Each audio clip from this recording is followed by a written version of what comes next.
নবম শ্রেণীর প্রিয় শিক্ষার্থীরা, আশা করি সবাই ভালো আছো এবং যারা ভিডিওটা দেখছেন সবাইকে স্বাগত জানাচ্ছি।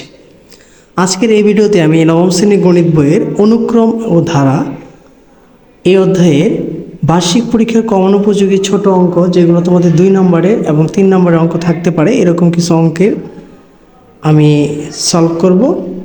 তো আশা করি সবাই মনোযোগ সহকারে ভিডিওটি দেখবে। যদি এই ভিডিওতে যে অঙ্কগুলো নিয়ে আলোচনা করব এবং সলভ করব, এরকম ক্যাটাগরি অঙ্কগুলো পরীক্ষায় থাকতে পারে, তাই ভিডিওটি তোমাদের জন্য খুবই গুরুত্বপূর্ণ। আশা করি সবাই ভিডিওটি মনোযোগ সহকারে দেখবে। তো প্রথমে আমরা এক নম্বর অঙ্কে ডাক তুললাম যে 1/4 + 1/2 + 1 + 2 ধারাটি দশম পদ নির্ণয় করো। তো পদ সংখ্যা নির্ণয় করতে গেলে আমরা জানি অনুক্রম এবং ধারার মধ্যে দুই ধরনের ধারা আছে। একটা হচ্ছে সমান্তর ধারা, একটা হচ্ছে গুণোত্তর ধারা। সমান্তর ধারা হচ্ছে যেটা সমানভাবে যাবে, আর গুণোত্তর যেটা গুণিতক আকারে যাবে। তো প্রথমে এই অঙ্কটা যদি আমরা এখানে দেখি, এটা কিন্তু গুণিতক আকারে যাচ্ছে, তার মানে এটা হচ্ছে একটা গুণোত্তর ধারা। তো গুণোত্তর ধারার প্রথম পদ হচ্ছে এ হচ্ছে কি 1/4, আর সাধারণ অনুপাত, গুণোত্তর ধারা সাধারণ অনুপাতের সূত্র হচ্ছে দ্বিতীয় পদ ভাগ হচ্ছে প্রথম পদ। তাহলে দ্বিতীয় পদ এখানে আছে হচ্ছে হাফ 1/2, আর প্রথম পদ হচ্ছে কি 1/4, এই যে ভাগ হচ্ছে 1/4। তো এই 1/2টা প্রথম আগে লিখব, আর এটা যদি খুন করে উল্টায় দিই তাহলে 4 চলে যাবে উপরে, 1 এসে নিচে, 2 দ্বারা 4 ভাগ করলে 2 হবে। তার মানে আমরা এই অনুপাতে আর এর মান বের করতে পারলাম। আর এর মান কত হলো 2, এবং প্রথম পদ কী দেওয়া আছে 1/4। এবার এই ধারাটি দশম পদ নির্ণয় করতে বলছে। গুণোত্তর ধারার n-তম পদের সূত্র হচ্ছে ar⁻n-1, অর্থাৎ যততম পদ বলবে তার থেকে 1 মাইনাস হবে। তাহলে এই যে আমরা সূত্র লিখলাম যে ধারাটি গুণোত্তর, n-তম পদ হচ্ছে ar⁻n-1।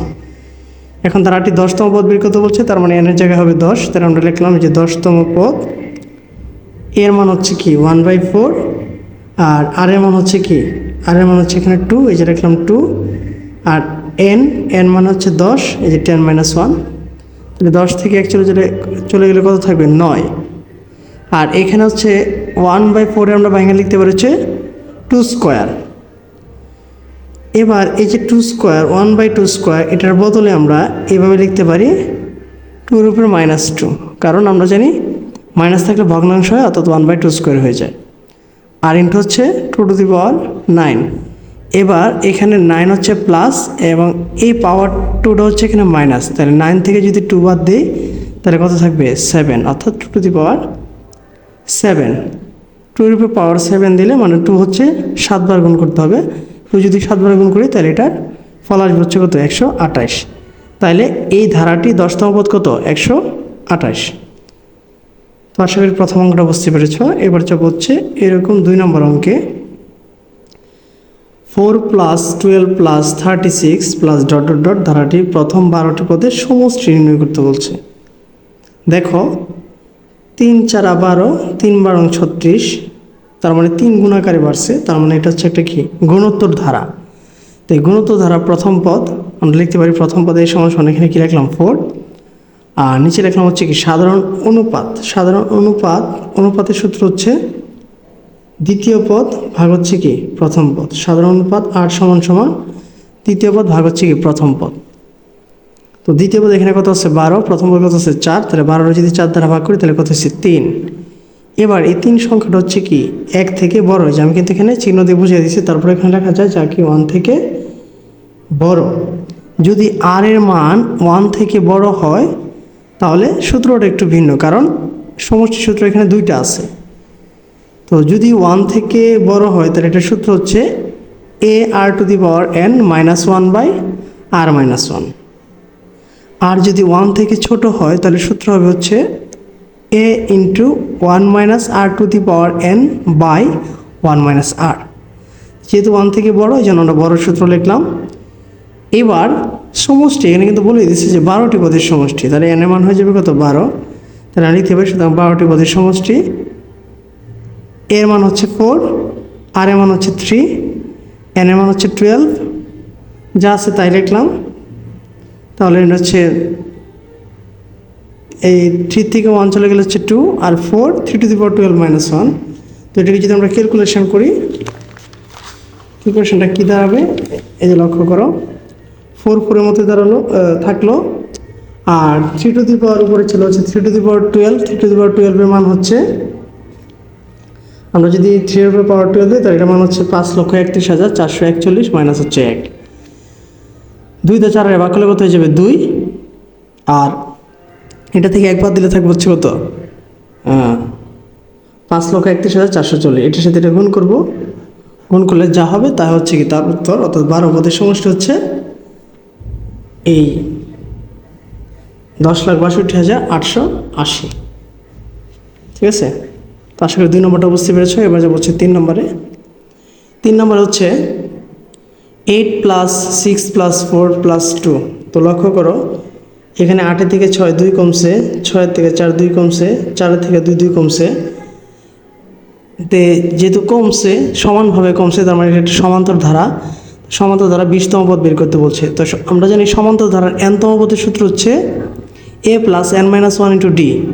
তাহলে আমরা লিখতে পারি প্রথমে ধারাটি প্রথম পদ a সমান সমান হচ্ছে প্রথম পদে কি দেওয়া 8, লিখলাম 8। আবার লিখতে পারি হচ্ছে কি সাধারণ অন্তর হচ্ছে d সমান সমান হচ্ছে কি দ্বিতীয় পদ মাইনাস হচ্ছে কি প্রথম পদ। তাহলে 6 - 8, তাহলে 6 থেকে 8 চলে গেলে কী থাকবে -2, অর্থাৎ ডি এর মানও পেয়ে গেলাম। এবার আমরা কি লিখতে পারি যে 20তম পদ। তাহলে 20তম পদের মধ্যে প্রথমে আগে লিখব কি nতম পদ। nতম পদের সূত্র লিখলাম a + n - 1 * d। এবার n এর জায়গায় 20, অর্থাৎ যেখানে যেখানে n আছে এখানে বসবে 20, এবং এর মান হচ্ছে কত 8, আর ডি এর মান হচ্ছে কি -2। তো লক্ষ্য করো এখানে 20 থেকে 1 চলে গেলে হচ্ছে 19, 8 8 মতোই থাকবে, আর এন হচ্ছে -2। তো 19 দুগুণ হচ্ছে 38, প্লাসে মাইনাসে মাইনাস, আর এখানে কি আছে 8 8 মধ্যেই থাকবে। তাহলে -38 থেকে যদি 8 বাদ দিই তাহলে কত থাকে -30, অর্থাৎ 20তম পদ কত হয়ে যাবে -30। এরকম ধারার 20তম পদের মান কী হবে -30। কেন -30 হলো, যে এই যে 2 করে কমতেছে, তাহলে 2 এর উপরে ফলটা কত হয়ে যাবে 0। এভাবে যদি কমতে কমতে থাকে তাহলে 20তম পদটা কত হবে -30। তো আশা করি 3 নম্বর অঙ্কটা বুঝতে পেরেছ। এবার যাবো হচ্ছে 4 নম্বরে। 4 নম্বরে আমরা ডাকটা খেয়াল করবো। ডাকটা বলা হচ্ছে 7x + 2, 5x + 12, 2x - 1 সমান্তর অনুক্রমের x এর মান নির্ণয় করো। তো সমান্তর অনুক্রমের সূত্রটাকে জানতে হবে। সমান্তর অনুক্রমের সূত্রটা হচ্ছে এরকম যে দ্বিতীয় পদ মাইনাস প্রথম পদ সমান সমান হচ্ছে কি তৃতীয় পদ মাইনাস দ্বিতীয় পদ। আবার বলি, দ্বিতীয় পদ থেকে প্রথম পদ বাদ দিতে হবে, অর্থাৎ দ্বিতীয় পদ মাইনাস হচ্ছে প্রথম পদ। আবার লিখতে পারি কি তৃতীয় পদ মাইনাস হচ্ছে কি দ্বিতীয় পদ। তাহলে প্রথম আমরা এই প্রোডাক্টটা এবার লিখলাম, লেখার পরে এই যে আমরা লক্ষ্য করি এখানে দ্বিতীয় পদ থেকে প্রথম পদটা বাদ দিব, যে মাঝখানে মাইনাস চিহ্ন দিতে হবে, সমান সমান। আবার এই তৃতীয় পদ থেকে আমরা কি করব, দ্বিতীয় পদটা মাইনাস করে দিব, যে মাইনাস দিয়ে রাখলাম। এবার যদি ব্র্যাকেট তুলে দিই, কারণ আমরা জানি মাইনাস যদি এক বা একাধিক পদের আগে থাকে তাহলে ভিতরের চিহ্নগুলো পরিবর্তন হবে। তাহলে এখানে হচ্ছে 5x + 12 মাইনাস হবে 7x মাইনাসে প্লাসে -2, আর এখানে হচ্ছে 2x - 1 -5x মাইনাসে প্লাস হচ্ছে -12। তো 5x 7x থেকে যদি 5x চলে যায় তাহলে থাকবে -2x, এবং 12 থেকে 2 চলে গেলে হচ্ছে 10, আর এখানে 5 থেকে 2 চলে যেতে থাকবে হচ্ছে 3, আর -12 আর হচ্ছে -1, তার মানে কত হবে -13।